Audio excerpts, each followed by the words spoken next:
आज मैं मंच पे आमंत्रित करना चाहूंगा हम सभी के प्रिय एक अलग व्यक्तित्व के धनी, हमेशा मुस्कुराते रहने वाले और छात्रों के चेहरे पर आत्मविश्वास लाने वाले, आप लोगों की शानदार तालियों और स्टैंडिंग ओवेशन के साथ, तालियों की गड़गड़ाहट के साथ हम बुलाना चाहेंगे विशाल सर को। Please welcome sir. आइए हम सब उनका तालियों की गूंज से स्वागत करें। Now stage is your sir. देखिए आज अब चूंकि आप सभी का सिलेक्शन हो गया है तो कुछ बातें हैं जो आपके साथ करना चाहूँगा। जैसे ज़्यादातर ऐसा होता है कि कई बार कई सारे बच्चे ऐसे होते कहते हैं कि सर ऐसा क्या है और ऐसी क्या चीज़ें आपने करी कि आपको इतने कंसेप्ट और इतने सारे फैक्ट्स, इतनी सारी चीज़ें याद रहती हैं, आप जो पढ़ाते हैं वो पेपर में आ जाते हैं। ऐसी क्या है और ऐसे क्या चीज़ें आपने करी हैं। तो जब भी कोई छात्र, जब भी कोई बच्चा हमसे पूछता है कि सर आपको इतना सब कैसे याद रहता है, तो मैं एक लाइन उसको बोलता हूं जो आपको आज फिर बोलना चाहूँगा कि फूटी आंखों से भी आंसू गिरते हैं अगर मन से रोया जाए। तो बहुत सीधी सी चीज़ है कि मतलब सीधा सा इसका मैसेज ये है कि भाई फूटी आंखों से भी आंसू गिरते हैं अगर मन से रोया जाए। अर्थात किसी भी काम को अगर आप मन से करते हैं, पूरी शिद्दत से करते हैं, तो फिर वो चीज़ होनी ही है, आपको सफलता मिलनी ही है। और फिर वो कहते हैं ना कि विरासत से तय नहीं होते सियासत के फैसले। यहां सियासत का मतलब जीवन की सियासत से है, जीवन की सफलता से है। तो विरासत से तय नहीं होते सियासत के फैसले, उड़ान तय करेगी आसमान किसका है, उड़ान तय करेगी आसमान किसका है। रही बात साथियों तैयारी की, सर बहुत बढ़िया बात एक बोल दिए हैं, हमारे दिमाग में अचानक आ गया, हम भी बोल देते हैं नहीं बाद में पछताएंगे हम बोले नहीं।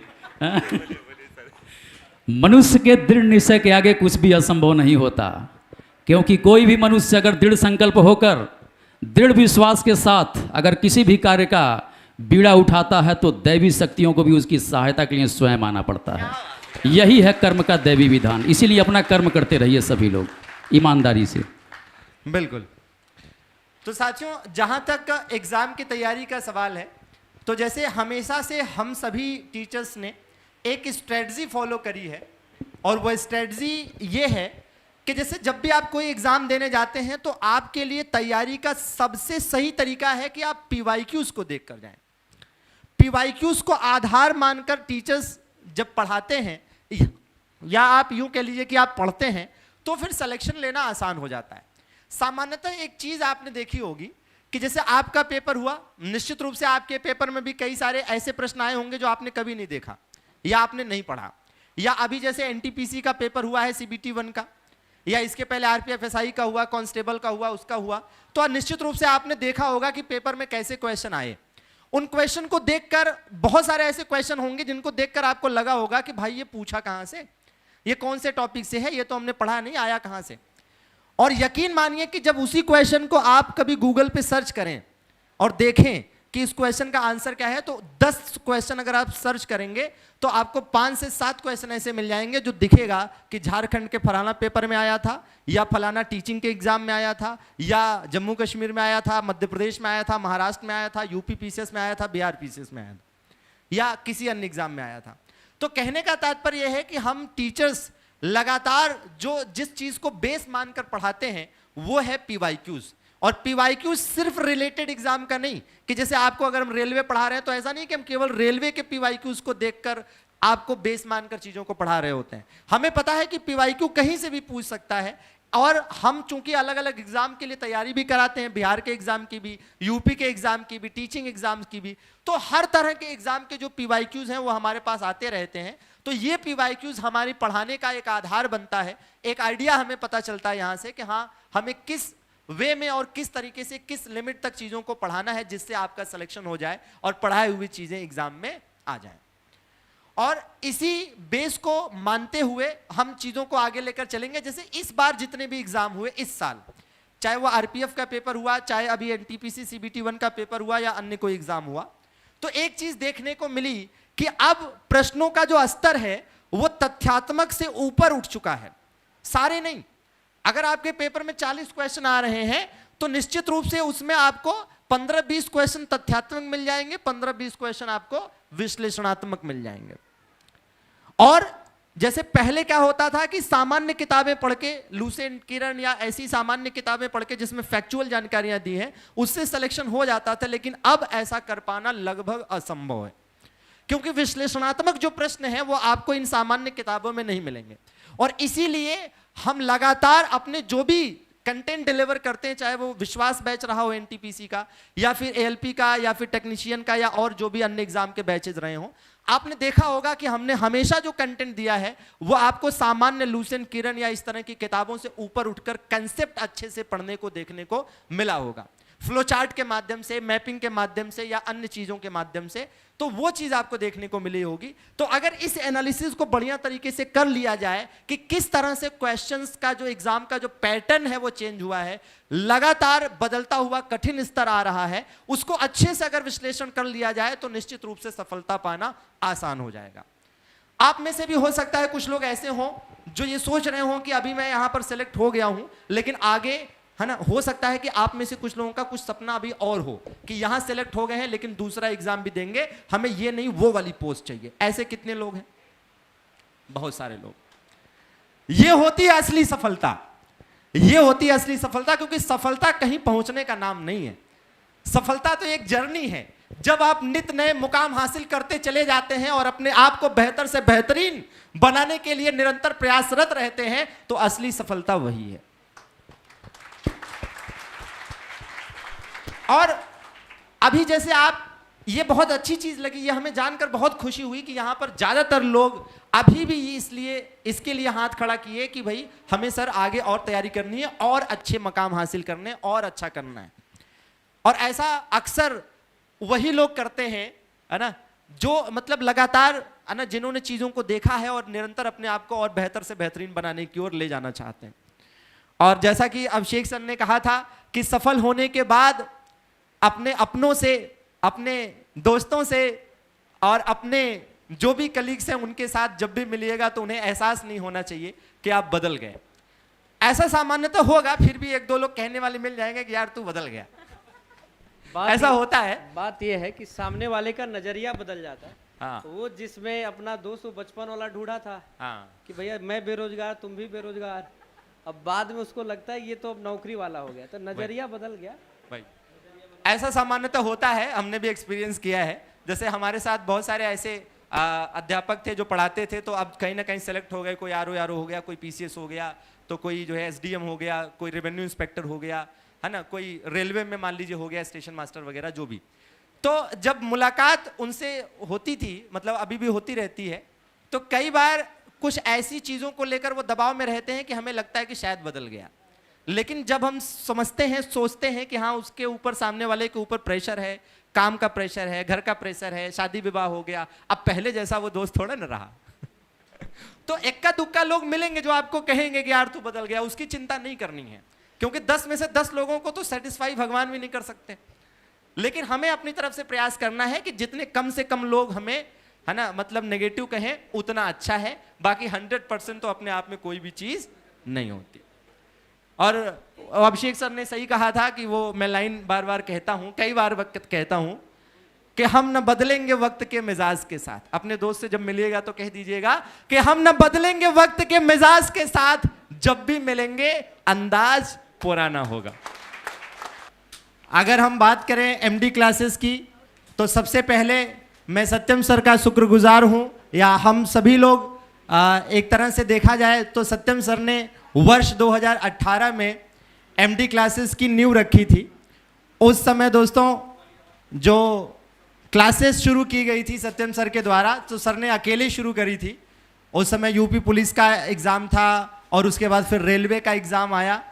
तो मतलब 2018-19 से मुख्य रूप से एमडी क्लासेस की शुरुआत हुई और वहाँ से सत्यम सर ने एक एक करके चीज़ों को आगे लेकर चलना शुरू किया और धीरे धीरे फिर टीम बड़ी होती गई और एक जिम्मेदारी के साथ हम लोगों ने चीज़ों को करा। 1 बाय 1 चीज़ें बढ़ती गई। और रेलवे के मामले में अगर हम बात करें तो रेलवे मुख्य रूप से एमडी क्लासेस की पहचान रहा है। वर्ष 2019 में ही जब एनटीपीसी की बात आई, फिर उसके बाद 2022 में एनटीपीसी सीबीटी 2 हुआ। तो एनटीपीसी सीबीटी 2 में याद है हमें कि जितने भी छात्र सेलेक्ट हुए उसमें लगभग 40,000 छात्र ऐसे रहे जो प्रत्यक्ष या अप्रत्यक्ष रूप से एमडी क्लासेस से जुड़े रहे। और मुझे याद है कि जब सीबीटी 2 का पेपर होने के बाद एनटीपीसी का रिजल्ट आया 2022 में, तो जब 40,000 से ज़्यादा छात्र प्रत्यक्ष या अप्रत्यक्ष रूप से एमडी क्लासेस से जुड़े थे, तो छात्रों ने और सभी लोगों ने मिलकर एक नाम दिया एमडी क्लासेस को। एमडी क्लासेस को एक तरह से एक अलग पहचान दी और वो नाम था MD classes railway selection factory. और यकीन मानिए कि जब ये नाम मिला MD classes railway selection factory, तो हमारी टीम की जिम्मेदारियां और बढ़ गई, क्योंकि जब इस तरह से कोई नाम दिया जाए तो फिर जिम्मेदारियां बढ़ना लाजमी भी है। और फिर हमने जिस तरह से लगातार प्रयास किए और लगातार ये कोशिश करी कि एक अच्छा कंटेंट डिलीवर किया जाए, फिर चाहे वो थियरी के मामले में हो या फिर टेस्ट सीरीज़ के मामले में हो या अच्छी बुक्स की बात हो या फिर और मॉक टेस्ट वगैरह या फिर क्विक जो रिवीजन सीरीज़ होती है या फिर ई बुक्स के मामले में हो, हमने हर तरह से प्रयास किया कि भाई आपको एक अच्छा कंटेंट उपलब्ध कराया जाए। यूट्यूब के माध्यम से बहुत सारी निःशुल्क क्लासेस, टेलीग्राम के माध्यम से बहुत सारे निःशुल्क ई बुक्स, हमारे एमडी क्लासेस ऑफिशियल ऐप के माध्यम से बहुत सारे निःशुल्क ई बुक्स और बहुत सारे निःशुल्क जो टेस्ट सीरीज़ है वीकली या फिर और क्विक सीरीज़ वगैरह, तो लगातार उपलब्ध कराने का प्रयास एमडी क्लासेस ने किया। और लगातार हम ये प्रयासरत रहे कि कोई भी छात्र, कोई भी स्टूडेंट जो पढ़ाई करना चाहता है, अगर वो आर्थिक रूप से कमज़ोर भी है तो उसके लिए भी हम लगातार खड़े रहें और ऐसे अफोर्डेबल फ़ी में उपलब्ध कराएं कोर्सेज़ को कि आराम से कोई भी उसे ले सके, पढ़ सके और आगे बढ़ सके।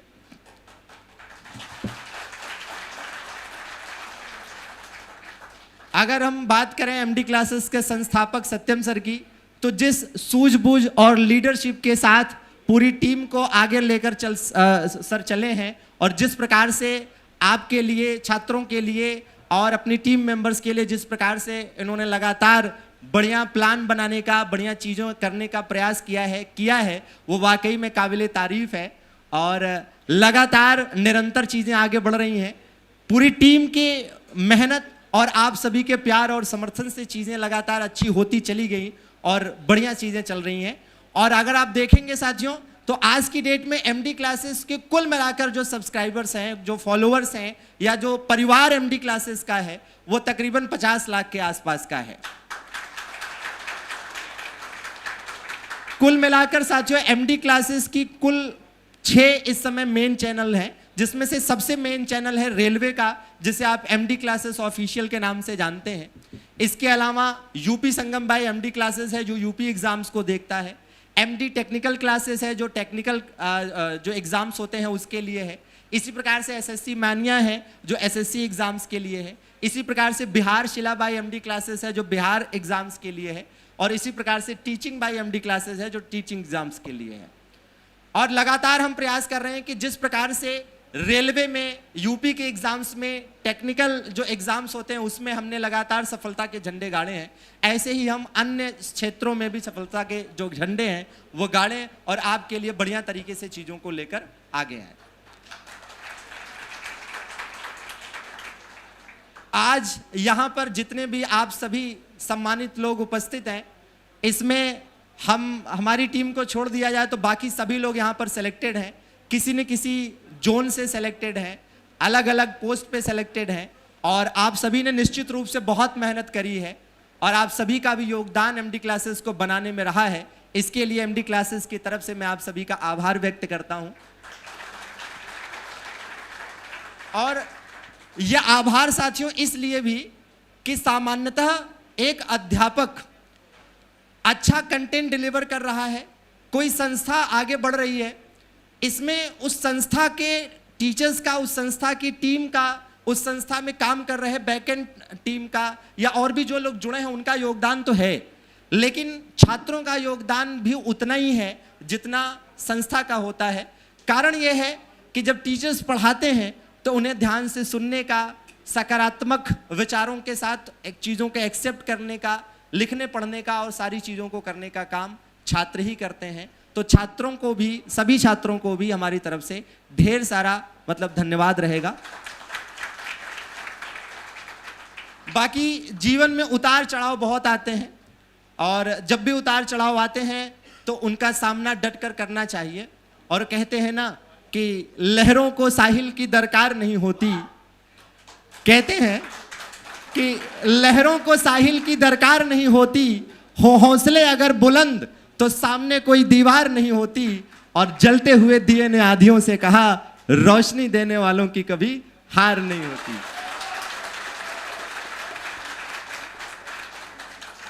बाकी मस्ती से पढ़ते रहिए, बढ़िया तरीके से चीज़ों को करते रहना, यही एक छात्र के जीवन में होना चाहिए। आजकल के टाइम पे अगर हम देखें तो एक छात्र के लिए सबसे बड़ी जो चुनौती बनती है वो है स्ट्रेस। क्योंकि कोई 4 साल से पढ़ रहा है, कोई 5 साल से पढ़ रहा है, कोई 8 साल से पढ़ रहा है ना। और कभी कभी क्या होता है कि बहुत कम समय में सफलता मिल जाती है, तो कभी बहुत ज़्यादा समय लग जाता है। जैसे एक बात जानना चाहूँगा आपसे भी कि आप में से कितने ऐसे लोग हैं जिन्हें कम से कम 4-5 साल पढ़ाई करने के बाद सफलता मिली? एक बार हाथ उठाएंगे तो लगभग आधे ऐसे लोग हैं, 50% ऐसे लोग यहाँ पर उपस्थित हैं जिन्हें करीबन 4-5 साल पढ़ाई करने के बाद सफलता मिली। ऐसा कोई है जिसे 1-1.5 साल पढ़कर सफलता मिल गई? ऐसा कोई? अच्छा, ऐसे लोग भी हैं, 10-15 लोग ऐसे भी हैं। तो इससे ये पता चलता है कि 1-1.5 साल पढ़कर सफलता पाने वालों की संख्या लगभग 10% के आसपास है और 4-5 साल पढ़कर सफलता पाने वालों की संख्या लगभग 40 से 50% के आसपास है।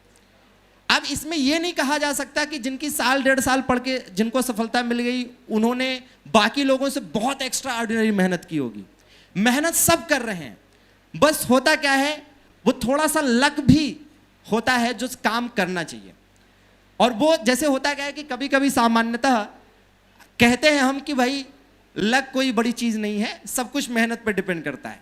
लेकिन ये कहने की बात है, जब एग्जाम में 1 नंबर से 2 नंबर से 0.5 से 0.25 से रह जाता है, तब समझ में आता है कि वाकई में थोड़ी सी लक की भी जरूरत है। हालांकि लक भी उन्हीं का साथ देता है जो मेहनत करते हैं, है ना। और बाकी जो स्ट्रेस है, स्ट्रेस में देखिए, स्ट्रेस के मामले में हमेशा से हमने कहा है कि देखिए डर बड़ी खतरनाक चीज है। आप अपने जीवन में सफल होते हैं या असफल, इसमें सबसे बड़ी चीज है आपका डर।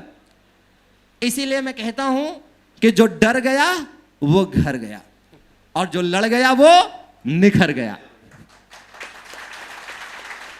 जो डर गया वो घर गया और जो लड़ गया वो निखर गया और बाकी हर कोई बिखर गया। तो अपने डर के ऊपर काबू पाना है और सामान्यतः कोशिश करनी है कि चीजों को लगातार बेहतर दिशा में लेकर आगे बढ़ना है।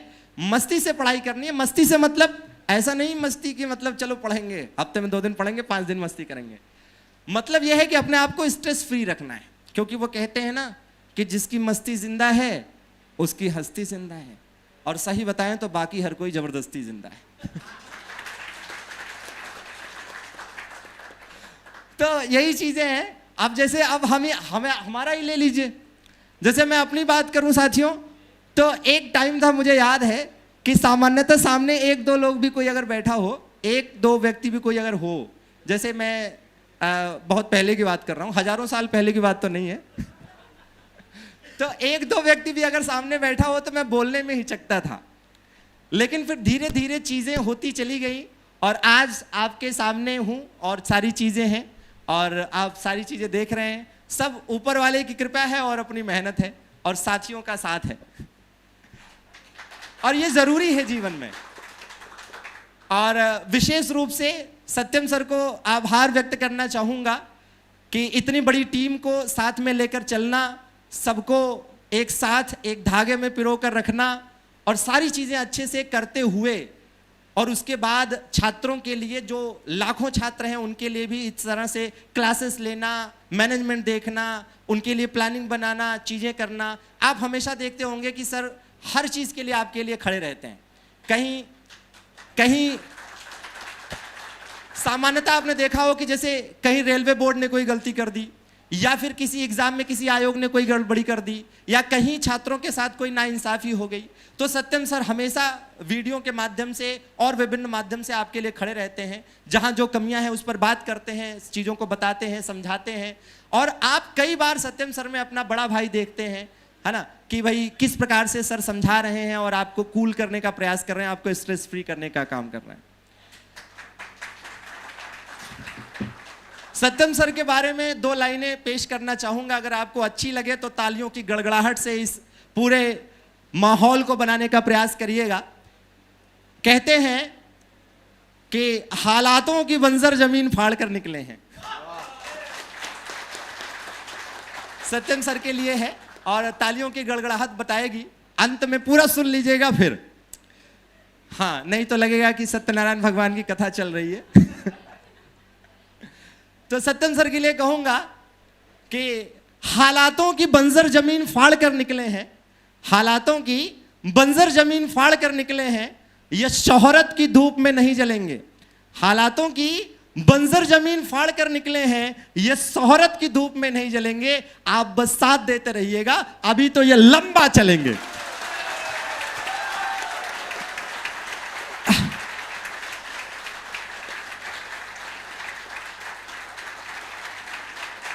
वाह, क्या बात है, गजब, शानदार।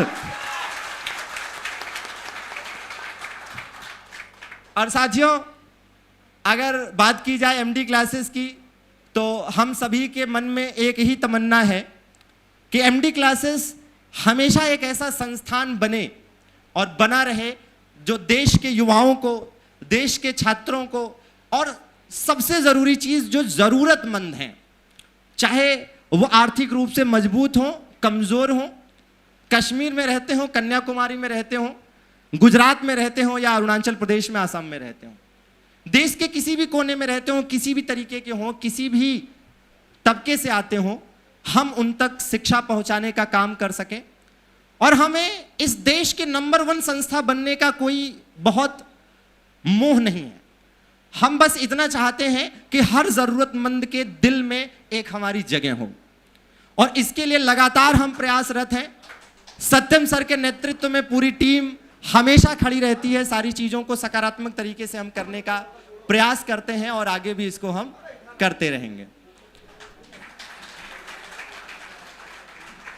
जिस प्रकार से आप रेलवे में देखते हैं कि एक अच्छा नाम है अपना, इसी प्रकार से अगर आप में से कोई यूपी से हो तो यूपी संगम का भी नाम आपने सुना होगा, यूपी एग्जाम्स के लिए। कितने लोग यहां पर हैं ऐसे? चलिए, बहुत सारे साथी हैं, लगभग 60% के आसपास ऐसे हैं, ठीक है। इसी प्रकार से बिहार के एग्जाम्स के लिए बिहार शिला बाई एमडी क्लासेस, अच्छा, यहाँ बिहार शिला के लिए भी हैं कुछ लोग, बहुत अच्छा। तो इसी प्रकार से हम प्रयास कर रहे हैं कि जिन भी फील्ड में हम लोग उतरे हैं और जिन भी फील्ड में हम लोग काम कर रहे हैं, हर फील्ड में अच्छा करने का प्रयास करें और चीज़ें अच्छी हों। जिस प्रकार से आज आप सभी के लिए सम्मान समारोह का आयोजन किया गया है, इसी प्रकार से आने वाले समय में हर फील्ड के बच्चों के लिए सम्मान समारोह का आयोजन हम निरंतर करते रहें। पहले भी हमने सम्मान समारोह का आयोजन किया है, जैसे पिछली बार हम लोगों ने एसएससी जीडी के लिए सम्मान समारोह का आयोजन किया था, यूपी के कुछ एग्जाम्स के लिए सम्मान समारोह का आयोजन किया था, पटना में जब मीटअप हुआ था तो वहाँ पर भी सम्मान समारोह हुआ था, जो भी सिलेक्टेड बच्चे थे। और ये हमारे लिए सौभाग्य की बात है कि हम इस देश के युवाओं को कुछ दे पा रहे हैं और इस देश के युवाओं का सम्मान कर पा रहे हैं, क्योंकि इस देश के युवा ही इस देश का भविष्य हैं। और इस देश का भविष्य बनाकर निश्चित रूप से हमें जो खुशी और एक आत्मसंतुष्टि का अनुभव होता है, ये वाकई में वो बहुत बड़ी चीज़ है जिसका लगातार हम अनुसरण करते रहना चाहेंगे। और अब चाहेंगे कि कार्यक्रम को आगे बढ़ाया जाए। मैं अपनी तरफ से वाणी को यहीं पर विराम देता हूं। आप सभी का बहुत बहुत आभार, धन्यवाद कि आपने ध्यान से मुझे सुना। धन्यवाद, आभार।